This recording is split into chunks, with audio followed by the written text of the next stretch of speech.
High, welcome back to organic balcony garden.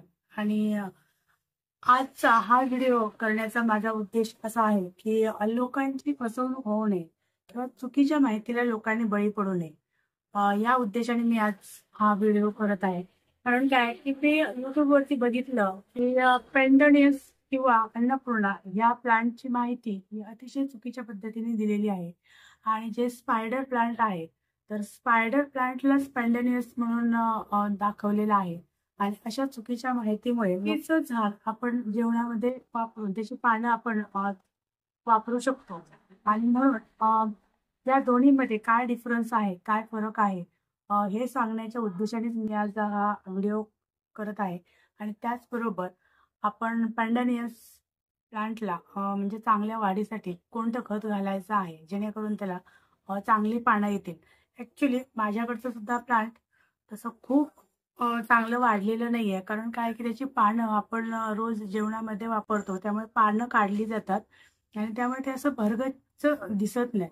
तर आज मी तुम्हाला इथे दोन्ही प्लांट दाखवणार आहे. अन्नपूर्णा झाडाची पानं कशी असतात आणि स्पायडर प्लांट ह्याची पानं कशी असतात हे मी तुम्हाला दाखवणार आहे. कारण याआधी सुद्धा मी अन्नपूर्णावरती व्हिडिओ केलेला आहे आणि त्याच्यामध्ये ते कसं लावायचं हे मी तुम्हाला सांगितलेलं आहे. म्हणजे तुम्हाला ते मिळेल कुठे तर आणि लावायचं कसं. प्लांट जर तुम्ही ऑनलाईन बघायला गेलात तर ते खूप कॉस्टली मिळतं.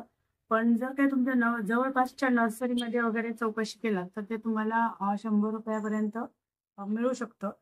आणि हे आपल्याला कटिंगद्वारे नाही करू शकत, पण याला खालूनच जे असे छोटे छोटे पप्स येतात तर ते काढून आपण लावू शकतो आणि नवीन नवीन रोपं आपण याच्यापासून तयार करू शकतो. याला बासमती प्लांट सुद्धा म्हटलं जातं. कारण हे आहे की या झाडाच्या पानांना बासमतीच्या तांदळासारखा बासमतीचा भात केल्यानंतर वास येतो, तसंच तुम्ही जर काही ह्या पानांचा वापर केलात भात बनवताना तर त्या राईसचा सुद्धा तुम्हाला अगदी बासमतीच्या भातासारखाच वास येतो किंवा सुगंध येतो. आणि म्हणून याला बासमती प्लांट असं सुद्धा म्हटलं जातं.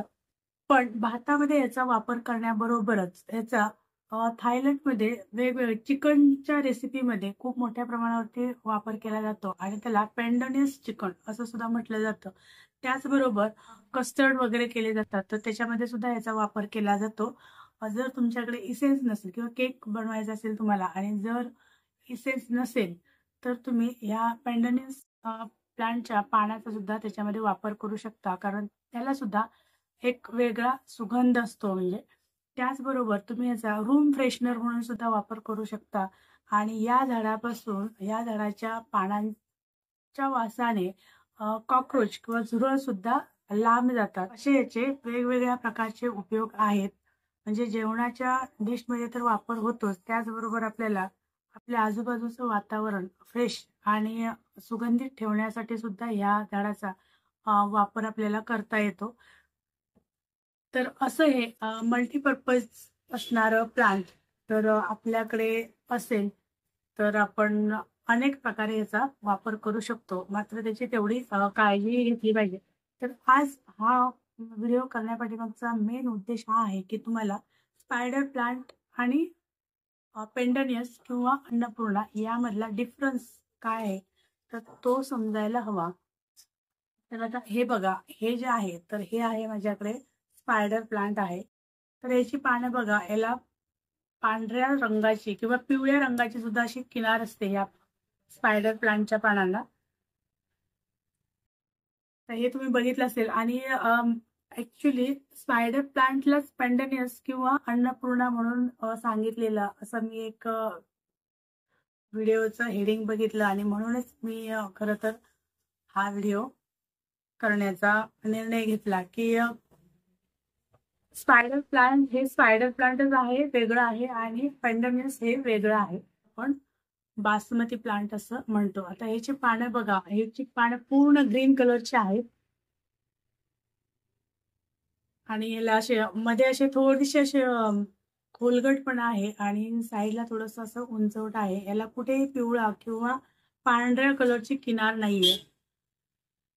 बघा तुम्ही लक्ष देऊन तर तुमच्या लक्षात येईल की दोन्हीमध्ये फरक काय आहे तो. तर हे जे आहे तर हे आहे आपलं बासमती प्लांट. हा दोन्हीमध्ये फरक आहे. आणि याला दोन्ही हे प्लांटला खालून अशी मुळाकडून त्याला छोटे छोटे पप्स येतात. आणि त्याच प्रकारे त्याचे पण स्पायडर प्लांटला असे रनर येतात, म्हणजे एक असं मधून सारखं येतं आणि त्याच्यापासून पण छोटी छोटी अशी रोपं तयार होतात.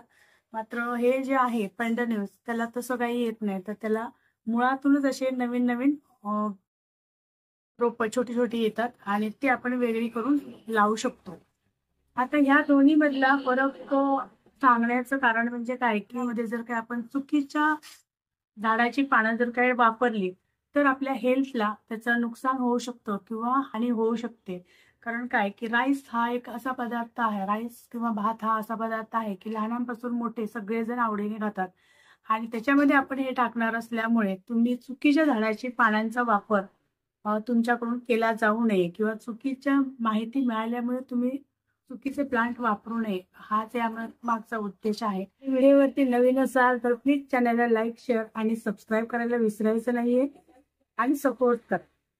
तर ऑर्गॅनिक खत घालण्यापूर्वी जसं प्रत्येक वेळेला आपण थोडीशी माती मोकळी करतो तशीच करायची आहे आणि अशी थोडी साईडला घ्यायची आहे. जेवणामध्ये वापरत असल्यामुळे त्याला फक्त ऑर्गॅनिकच खत घालायचं आहे. ऑर्गॅनिक खतामध्ये आधी आपण घालणार आहोत हे गांडूळ खत.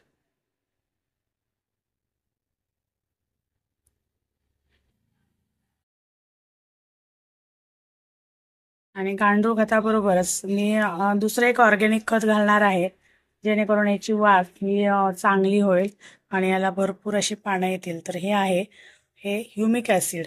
तर आता हे छोटी आहे कुंडी, म्हणून मी याला एवढंसच घेतलेलं आहे. पाण्यामध्ये मिक्स करून घालायचं किंवा तुम्ही डायरेक्ट मातीत टाकून नंतर सुद्धा पाणी टाकू शकता. आणि याला कीड लागू नये म्हणून आपल्याला कीटकनाशक घातलं पाहिजे, मुळांना वगैरे कीड लागू नये. पण आपल्याला आत्ता घालायची गरज नाहीये, कारण काय, ऑलरेडी आपण ऑर्गॅनिक कीटकनाशक म्हणून लसूण या कुंडीमध्ये लावलेला आहे. त्यामुळे त्याला कीटकनाशक टाकण्याचे किंवा मुळांना काय कीड वगैरे लागण्याची आपल्याला काही भीती नाहीये, त्यामुळे ते घालण्याची गरज नाहीये.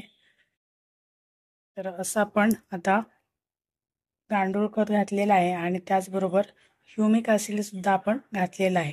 त्यानंतर तुम्ही 15-15 दिवसानंतर ह्याला एप्सम सॉल्ट सुद्धा टाकू शकता. चहा पावडर असेल तर चहा पावडर वापरलेले किंवा ताजी चहा पावडर 1 चमचा टाकायचे. तर आत्ता तरी मी याला ह्युमिक ॲसिड आणि गांडूळ खत अशी दोन्ही खतं दिलेली आहेत आणि याच्यावरती आपण थोडंसं पाणी घालूयात.